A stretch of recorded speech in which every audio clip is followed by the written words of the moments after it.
ಹೆಸರಿನಲ್ಲಿ ಜನರಿಂದ ಲೂಟಿ 15,500 ಕೋಟಿ ಅಕ್ರಮ ನಡೆದಿದೆ. ಸರ್ಕಾರದ ವಿರುದ್ಧ ಅಶ್ವಥ್ ನಾರಾಯಣ್ ಆರೋಪ.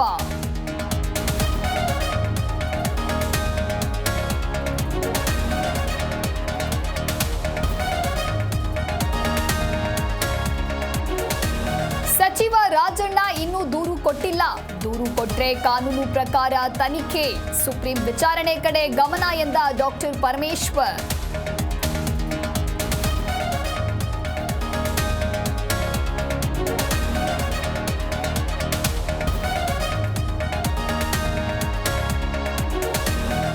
ಹನಿ ಟ್ರ್ಯಾಪ್ ಹಿಂದೆ ಕಾಂಗ್ರೆಸ್ನ ಪ್ರಭಾವಿಗಳು. ದಲಿತ ಸಮುದಾಯದ ಶಾಸಕರೇ ಟಾರ್ಗೆಟ್. ಹೈಕಮಾಂಡ್ಗೆ ದೂರು ನೀಡಿದ ಸತೀಶ್ ಜಾರಕಿಹೊಳಿ.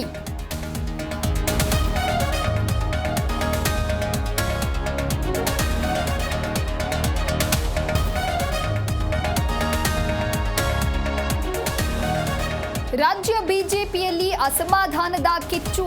ಸಂಘಟನೆಯಲ್ಲಿ ಬಿವೈವಿ ಆಪ್ತ ಯುವ ಪಡೆ ನಿಷ್ಕ್ರಿಯ. Rajeev okay, Nandish Preetham silent.